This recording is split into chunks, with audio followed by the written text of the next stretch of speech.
Coucou tout le monde, c'est Aurélie, bonjour et bienvenue à chacun de vous. J'espère que vous allez tous vraiment super bien. On se retrouve aujourd'hui pour faire ensemble une carte vraiment très fun, une carte shaker avec des bonbons que l'on peut récupérer et donc manger. Alors je vous avais déjà fait une carte bonbons par le passé et c'est une carte qui vous avait bien plu, mais j'avoue qu'elle était quand même un petit peu complexe. Et donc cet exemplaire que je vous présente aujourd'hui, il est vraiment beaucoup plus simple, vous allez voir, il n'y a quasiment pas de mécanique. Donc on a donc les bonbons sur le devant et on a donc à l'intérieur une petite languette que l'on peut soulever pour venir les récupérer. Et voilà! Je suis sûre que c'est une carte qui peut plaire aux petits comme aux grands. Alors on y va? Alors asseyez-vous, détendez-vous, abonnez-vous et c'est parti! Donc déjà pour commencer, j'ai été pré-découper pas mal de panneaux. Donc j'ai découpé plusieurs panneaux dans du papier épais. Vous voyez, j'en ai 5. Et donc je les ai tous découpés à la même taille. J'ai également pris un petit morceau de mousse. Voilà, pour compléter l'épaisseur. Si vous n'avez pas de mousse, c'est pas grave. Vous pouvez ne prendre que du papier et coller toutes ces épaisseurs les unes sur les autres. Je voulais gagner un petit peu de temps, donc j'ai pris cette mousse. Et vous voyez que lorsque je les mets les uns sur les autres, eh bien ça me crée vraiment une épaisseur de papier. Et c'est ça qui va me permettre de réaliser mon shaker. Alors ça va juste être un shaker classique. Donc si vous voulez, vous pouvez tout à fait utiliser un rouleau de mousse 3D. Bien sûr, c'est la même chose.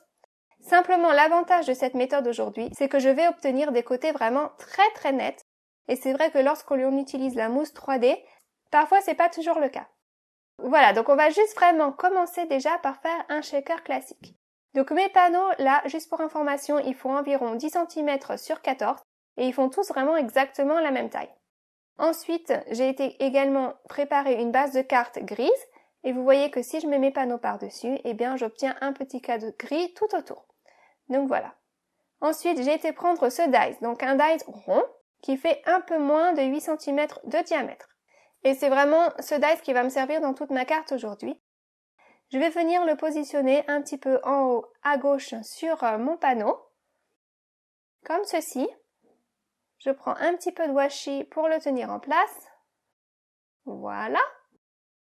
Et je vais passer ça dans ma machine de coupe hors écran. Et j'en retire donc un panneau percé à ce niveau-là. Voilà. Et je vais vouloir venir percer tous les panneaux exactement au même niveau. Alors pour ça, il y a deux techniques différentes. Je vous montre déjà la première. Vous pouvez placer votre premier panneau, vous tracez un repère pour savoir où positionner votre dice sur le panneau suivant. Alors c'est pas évident de bien voir puisque le dice recouvre votre repère lorsque vous le positionnez. Et voilà ce que vous obtenez, donc vous obtenez un panneau percé exactement au même endroit. Ça c'est la première méthode, moi je préfère la deuxième que je vais vous montrer maintenant, qui je trouve est plus simple. Je prends donc un panneau, je viens mettre un autre panneau au dos de celui-ci, je viens enfiler mon dice à l'intérieur du trou du premier panneau, tout en m'assurant que mes deux panneaux sont vraiment bien positionnés l'un par rapport à l'autre. Et je passe ça dans ma machine de coupe. Et donc, au travers du panneau du dessus, ça me coupe le panneau du dessous exactement au bon endroit.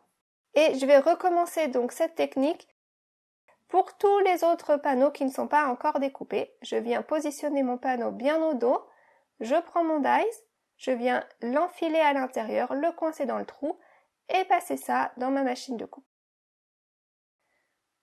Bien que ce soit bien en face, et voilà. Et voilà donc ce que ça donne. Et à chaque fois, je reprends le même panneau du dessus. Parce que comme mes plaques de découpe, elles sont un peu vieilles, ça a tendance à venir tacher le panneau, vous voyez.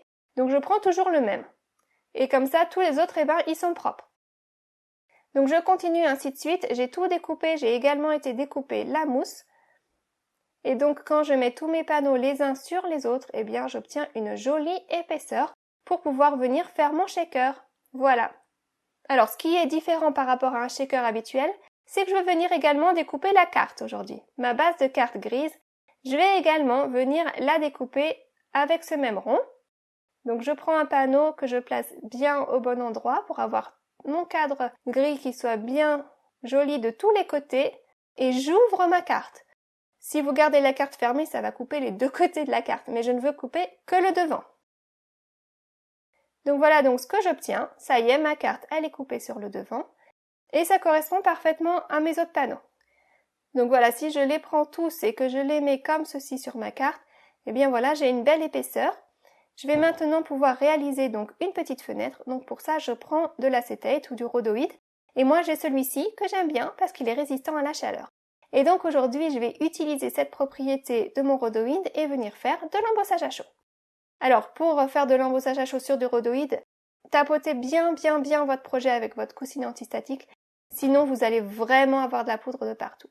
Et je prends mon Stamp Easy et je viens tamponner une salutation 2 fois. La première fois, j'ai l'impression que ça enlève un peu tout ce résidu de mon coussinet antistatique. Voilà, donc je retamponne à nouveau une deuxième fois pour m'assurer que j'ai un beau résultat. Et puis, je vais prendre de la poudre à embosser dorée pour ma salutation. Je viens déposer ça sur mon projet et puis je tapote bien tout l'excédent pour enlever tout ce qui s'est collé. Et puis voilà, je n'ai plus qu'à chauffer. Alors quand on chauffe du rhodoïde ou du papier calque ou quelque chose d'un petit peu fragile, eh bien il ne faut pas chauffer très longtemps au même endroit. Vous voyez, je chauffe, je m'écarte, je chauffe et je m'écarte, jusqu'à finir toute la salutation. Voilà. Donc voilà ce que j'obtiens. Donc là vous voyez, on a toute la maïzena qui est restée par-dessus. Je prends un chiffon microfibre et je viens frotter ça. J'enlève tout mon résidu pour que ce soit bien propre, bien joli. Et voilà. Donc j'ai donc un rhodoïde customisé avec ma petite salutation par-dessus. Donc maintenant je vais venir donc travailler mon shaker. Donc pour un shaker, on met donc une fenêtre transparente au dos d'un panneau percé. Donc je vais déjà prendre un premier panneau et je vais venir y coller mon rhodoïde. Donc je mets bien de la colle tout autour du rond, que ce soit bien jointif de partout. Je prends mes repères pour savoir comment je veux que ça vienne. Voilà, j'ai envie que mon petit mot il soit un petit peu penché comme ceci. Et voilà. Ensuite, je colle. Je laisse bien sécher. Et puis ensuite, je prends mes ciseaux pour venir découper tout ce qui dépasse parce que mon rhodoïde, il n'avait pas exactement la bonne taille. Donc je le redécoupe à la bonne taille. Et voilà. Donc voilà, jusque-là, rien de très différent d'un shaker classique. Je vais maintenant venir construire des murs tout autour de mon ouverture. Je viens donc déposer les couches une à une, les unes sur les autres, et les coller entre elles. Comme ça va vraiment me construire de l'épaisseur. Alors je vous ai dit, j'ai fait comme ça aujourd'hui pour cette carte parce que j'avais envie d'avoir des côtés bien nets. Si vous n'avez pas envie de faire comme ça, pas de souci. Vous faites comme d'habitude avec de la mousse 3D tout autour de la fenêtre et ça marchera également très bien. Donc je n'ai plus qu'à coller maintenant la dernière couche, ma petite mousse. Et voilà. Et regardez donc l'épaisseur que ça donne. C'est vraiment pas mal du tout. Et puis regardez donc mes côtés, je les trouve vraiment très nets, très propres et c'est ce que je voulais obtenir. Donc maintenant, eh bien ça, je vais venir pouvoir le coller sur ma base de carte. Donc là encore, je mets bien de la colle tout autour de partout. Je veux que ce soit bien jointif, surtout tout autour de la fenêtre. Là, la mousse, elle avait tendance à un petit peu absorber la colle, donc j'ai pris mon temps et j'en ai mis suffisamment. Et je colle ça en place, voilà. Et puis là, à l'intérieur, je vérifie que ce soit bien au bon endroit. Et puis voilà, c'est bon. Donc c'est comme un shaker classique, sauf qu'il est complètement ouvert pour le moment. Donc on va pouvoir venir finir ça et le refermer à l'intérieur de ma carte. Donc j'ai pris un panneau gris qui fait 11 cm x 14 cm environ. Ça, peu importe la taille, vous adapterez ça à la taille de votre fenêtre. Là, sur la droite, je regarde, je n'ai qu'un petit centimètre pour venir coller ça. Donc j'ai décidé de faire des petites languettes qui fassent moins de 1 cm. Donc j'utilise ma petite planche à ranurer et sur 3 côtés, je viens donc marquer le pli, donc à moins d'1 centimètre du bord. Je viens découper les 2 petits coins. Voilà, et puis je n'ai plus qu'à plier. Donc vous voyez, j'ai été faire 3 petits replis sur ce panneau pour faire une petite pochette. Simplement le haut, je veux qu'il soit ouvert. Donc j'en ai fait que sur 3 côtés. Cette pochette-là, eh bien je veux également qu'elle soit percée. Donc je reprends ce même die, je le mets en place, puis au travers là, j'arrive à sentir où est-ce qu'il y a le trou. Donc ça m'aide à savoir où positionner mon die. Et puis je vais passer ça hors écran dans ma machine de coupe. Donc voilà ce que j'en ressors. Mon panneau, il est maintenant percé. Et je vais pouvoir venir donc mettre ma petite pochette en place. Donc j'ai décidé de prendre du scotch double face et de venir en mettre sur ces 3 côtés. J'aime bien utiliser le scotch double face parce qu'on peut juste simplement le déchirer avec les doigts si on en a envie. Hop là. J'en mets sur le dernier côté. Donc il est un poil moins large que ma languette, donc c'est parfait. Je n'ai plus qu'à venir enlever les petites protections. Si j'y arrive, parfois je galère un peu d'un côté, donc je vais essayer de l'autre côté, voilà. Je vais y arriver, on y croit. Et puis une fois que c'est enlevé, eh bien je viens mettre ça en place, en face donc de ma fenêtre, pour que mon trou coïncide avec les autres. Donc je colle ça tranquillement, hop là, voilà, ça y est, c'est en place. Donc on a donc notre panneau percé, notre épaisseur et notre petite pochette percée également à l'intérieur.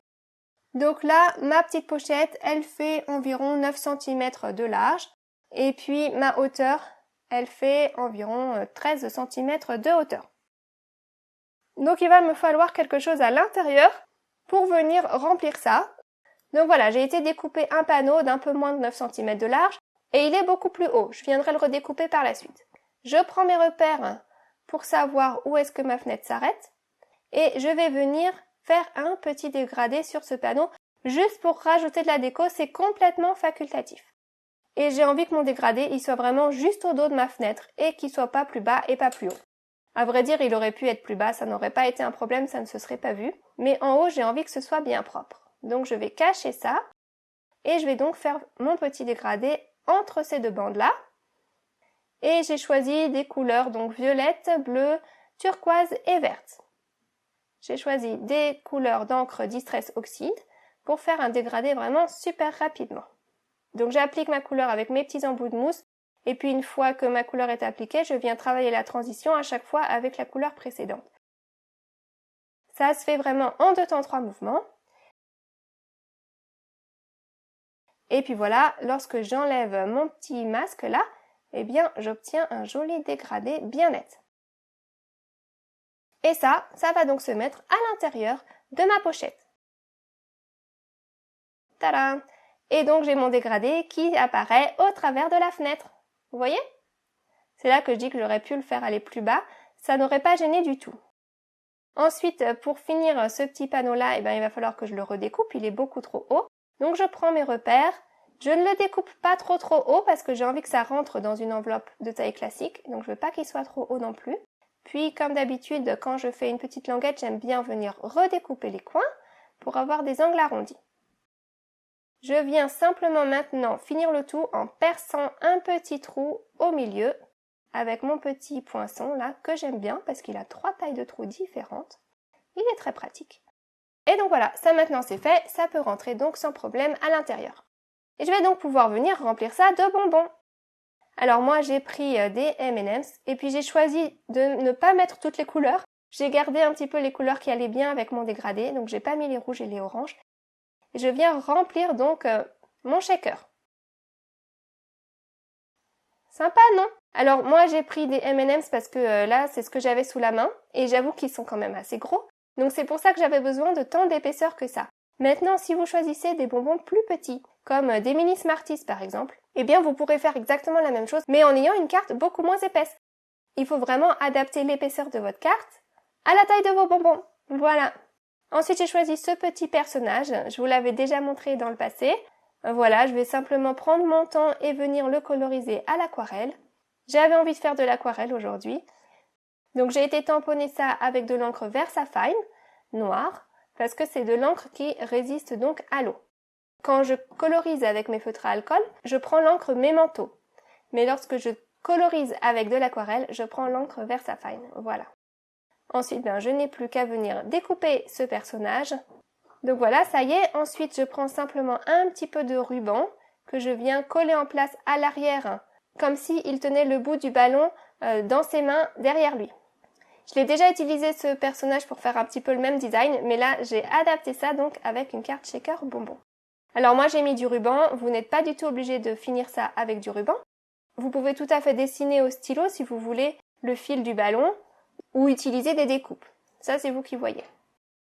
Je viens également mettre du ruban sur la languette. Comme ça, le destinataire saura qu'il faut tirer. Et puis je mets un petit peu de colle sur ma fenêtre et je viens déposer quelques petites étoiles pour encore plus de brillant. Et voilà, on a donc notre petit bonhomme là qui tient ce ballon d'anniversaire rempli de bonbons. Elle est pas belle la vie? Voilà donc notre carte terminée. Donc avec notre petit message en plein sur le ballon d'anniversaire, joyeux anniversaire. Puis au fur et à mesure que l'on va manger les bonbons, eh bien on apercevra de plus en plus le dégradé. Puis comme je vous le disais, moi mes bonbons ils sont assez épais, donc ma carte elle est plutôt épaisse au final. Mais si vous voulez une carte plus fine, eh bien trouvez des bonbons plus fins, tout simplement. Donc voilà ma petite carte. Donc on a les bonbons avec le shaker sur le devant. Lorsqu'on ouvre la carte, on a donc cette languette que l'on peut tirer et on peut venir donc se servir dans les bonbons. Voilà. Donc là, au niveau de cette ouverture, si vous voulez, vous pouvez mettre un petit message pour dire au destinataire de tirer. Ou sinon, vous pouvez simplement remettre un petit mot en écrivant joyeux anniversaire, passe une très belle journée, ce que vous voulez. Voilà donc ma carte du jour. J'espère vraiment qu'elle vous aura plu. J'espère qu'elle vous inspirera à créer, à faire plaisir tout autour de vous, aux petits comme aux grands. Je vous retrouve la semaine prochaine pour une nouvelle création. Passez un excellent week-end, une très bonne semaine. Prenez vraiment bien soin de vous et de tous ceux qui vous entourent. À très vite, bye bye!